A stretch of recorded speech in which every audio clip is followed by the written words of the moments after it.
Welcome to episode 6 of Living in Recovery, a podcast devoted to sharing the stories of fellow CPP employees who are living in recovery with an addiction. The focus of this podcast is to share the experiences of those who have struggled with alcohol or drugs in the hopes of breaking the stigma that's often associated with addiction. Also, the goal of this podcast is to stimulate hope amongst those who may be struggling but are discouraged or intimidated by the prospect of seeking help. As a disclaimer, the words expressed in this podcast are based on personal experiences alone and are not meant to be taken as medical advice or to promote one method of treatment. Today, Jimmy shares his recovery experience and how treatment helped him come to terms with his addiction.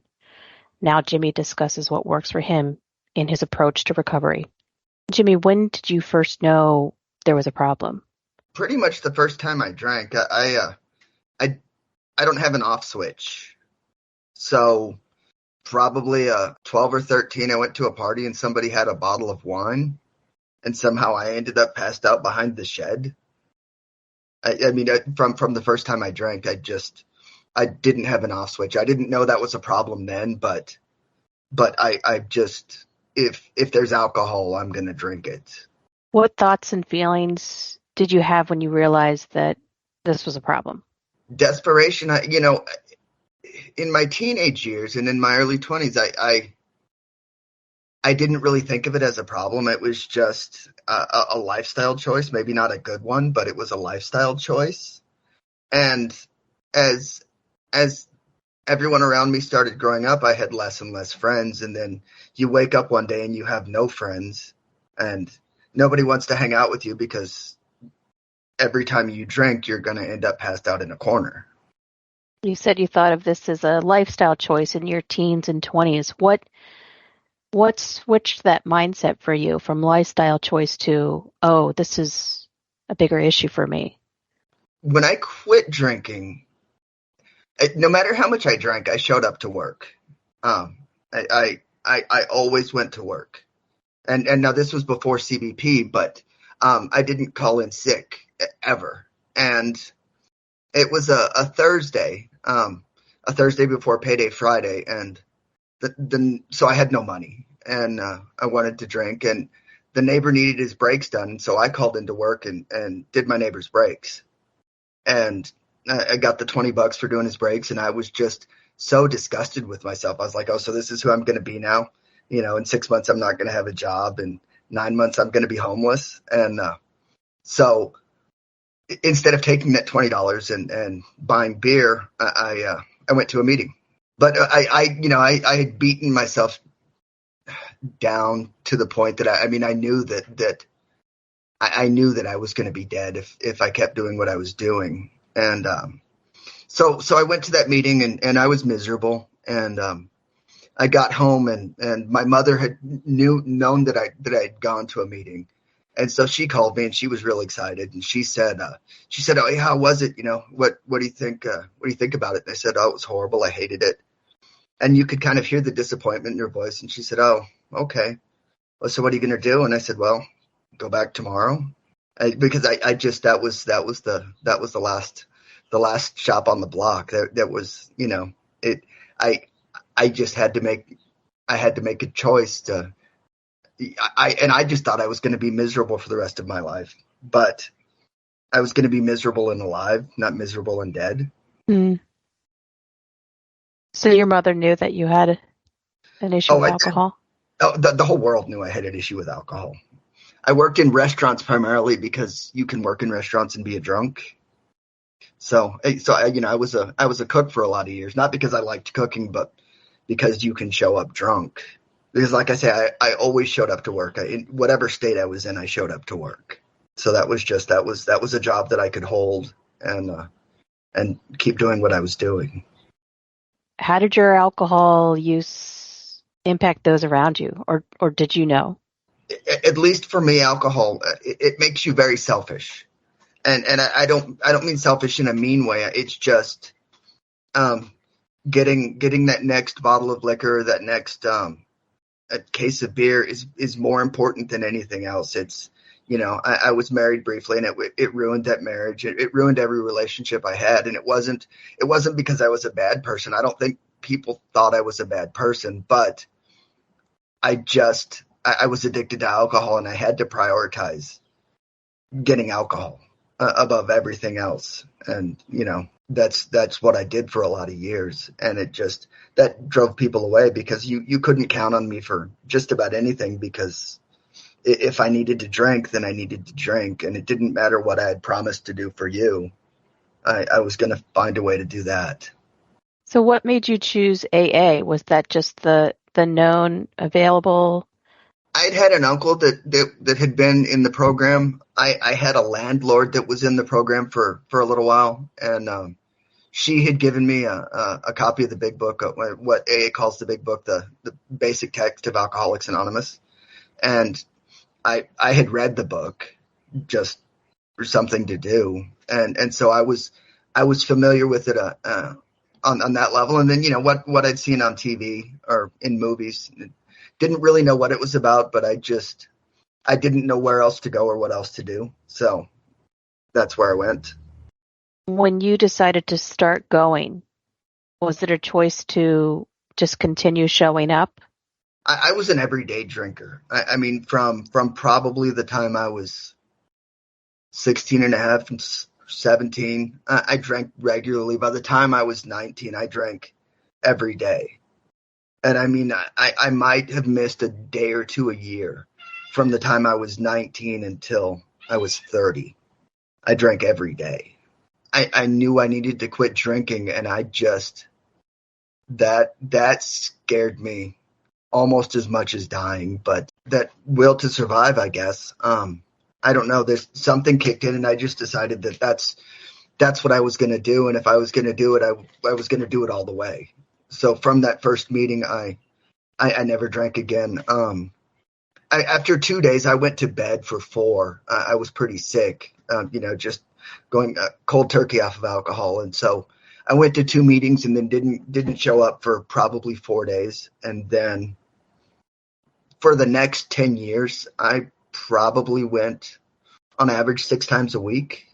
And then probably at about 10 years, I realized that I couldn't make AA my life either. That much like I go to work to take care of my family, I went to AA to stop drinking. I didn't want to replace my addiction with alcohol for an addiction to a recovery program, which is what I had kind of done, what I needed to do for a little while, but I wanted to start living again. So I still go regularly. It's a couple times a week, and it's really because I enjoy going, and I enjoy helping others. But yeah, for the first 10 years, it was every day.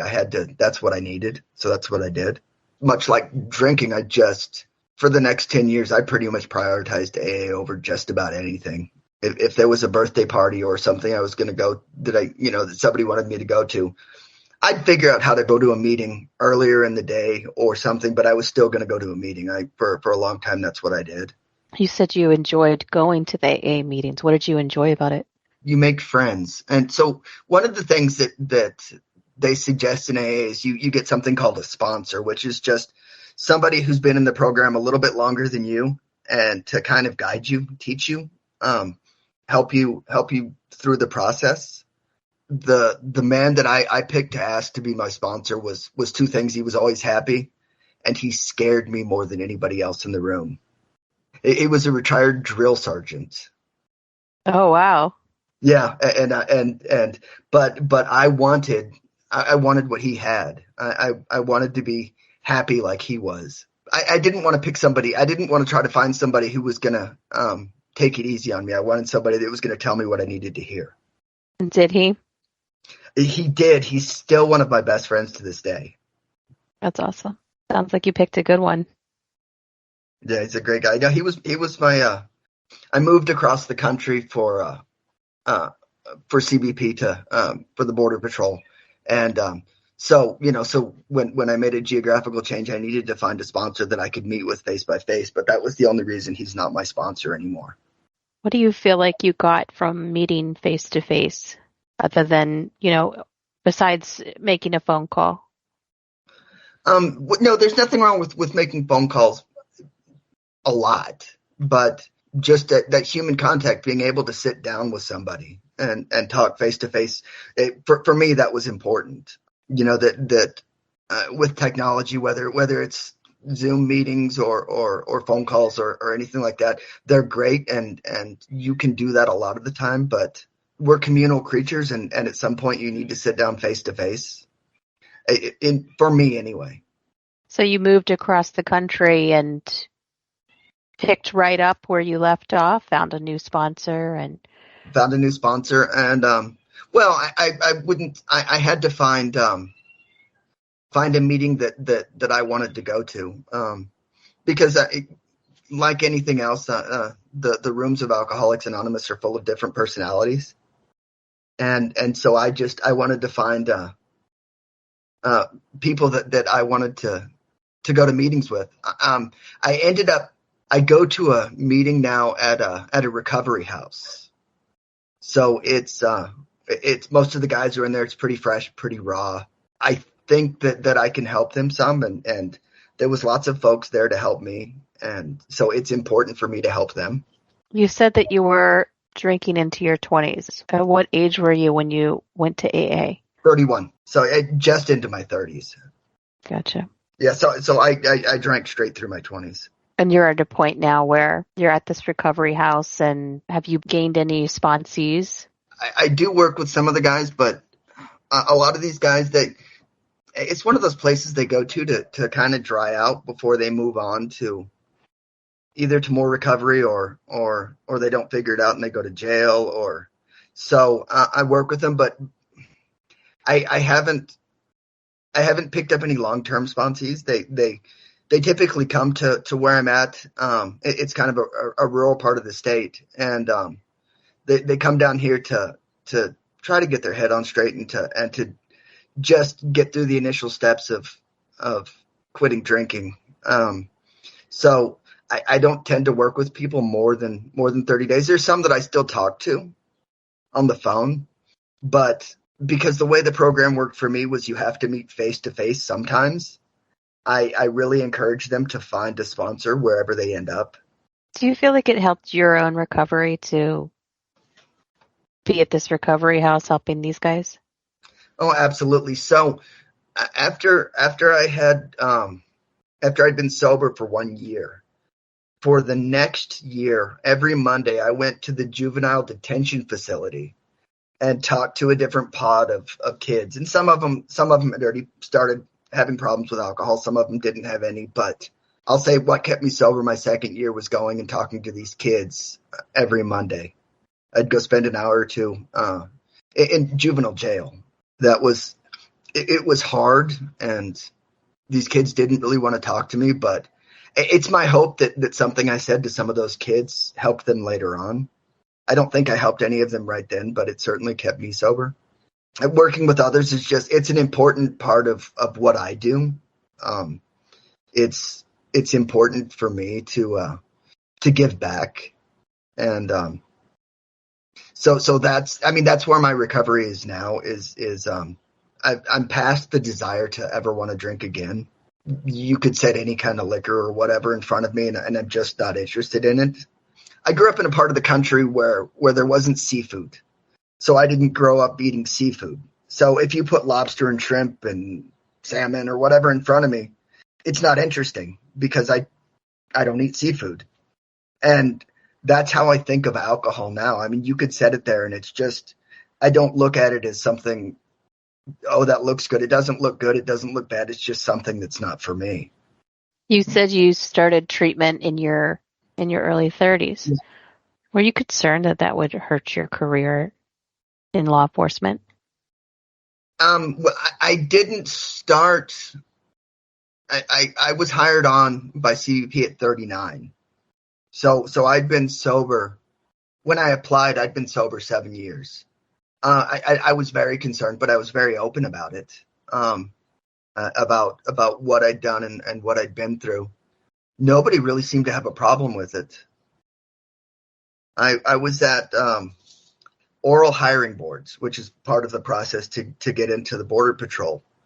And I get into the room, and so it's three guys in dress uniforms, and they're all kind of mean mugging me. And first thing he says is, tell me something you did wrong and what you did to fix it, and don't give me any of that crap about speeding tickets. So I told him, I said, well, I drank straight through my 20s, and I quit drinking 7 years ago. And I said, and I still go to AA regularly. And I said, and it's not because I needed to stay sober. I do it because it helps somebody else, and somebody was there to help me, and I want to give back. And so these three very mean looking Border Patrol agents all kind of looked at each other. They were ready to eat my lunch, and they all looked at each other and they said, well, I got nothing. And they moved on with the interview. And you still go to your meetings now. How are they different now, as opposed to when you first started? It was a desperation. I needed meetings. And I still need meetings some. If I haven't been to a meeting in a little while and I'm a little grumpy, my wife will say, how long has it been since you've been to a meeting?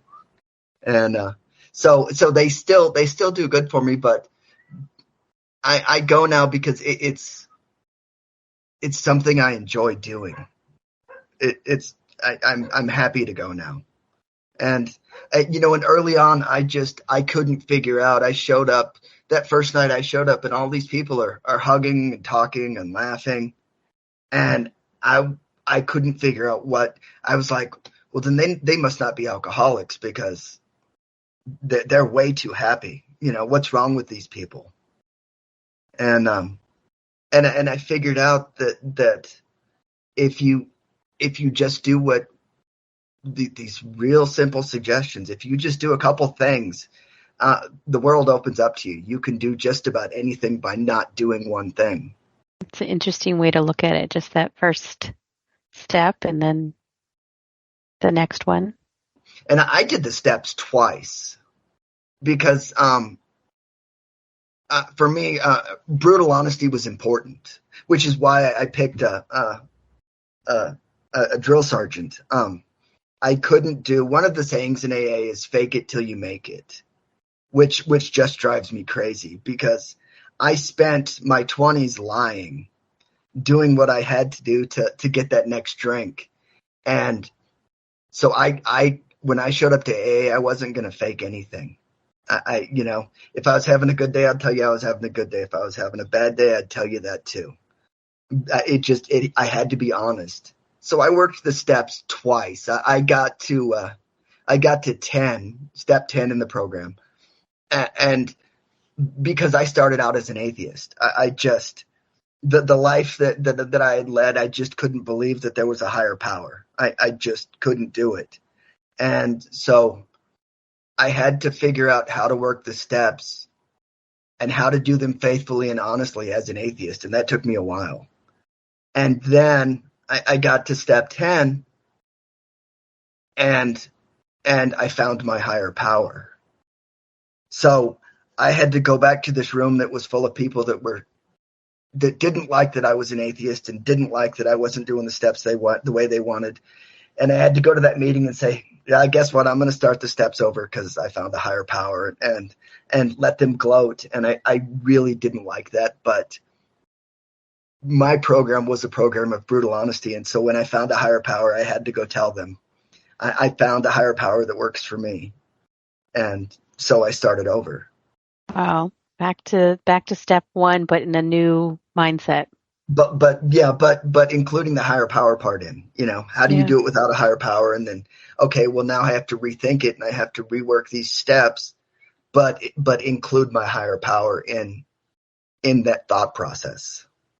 Did it change your thought process a lot? Not a whole lot, but I just felt like I'd worked real hard, done a lot of mental gymnastics to get around the steps without including a higher power. And so I just had to go back. The second time through didn't really take that long because not a whole lot changed, but I just felt like it was something I needed to do because I don't know, because they said, that this is what's going to keep you alive, is working these steps. And so I had to work them in a way that was right for me. And then that way was no longer right, so I had to start over and work them again. It sounds like this concept of brutal honesty has really been important in this process for you. It absolutely has. Yeah, I try real hard to stay away from even white lies. It happens. It happens to all of us. But I try to be honest in everything as much as I can without hurting somebody's feelings. Sometimes it's omission's just better. Sometimes saying nothing is better than saying what you really think. And so sometimes I have to do that. You know, if there's personality clashes at work or something like that, instead of telling them what I really think of them, and instead of lying, I just won't say anything. What do you think was the biggest challenge to your recovery? Oh, just learning how to live, I think. Because I had started drinking so young, when I got sober and I started living a normal life, I had to figure out everything. I had to figure out how to date. I don't think I'd ever had an adult relationship in my life because alcohol had always been involved. And so, even for a little while, just with the first couple of girlfriends I had, it was pretty awkward because, and my emotional growth was stunted at probably the age of 12 or 13. So I had a lot of growing up to do. I had to figure out how to live life. And what does recovery look like for you today? It sounds like the brutal honesty and trying to be as truthful as possible is part of that. Sometimes I just feel like it's on autopilot. I still go to meetings, but I don't struggle anymore. And so I do these things that I'm sure it helps me too, but helping others is really very important to me.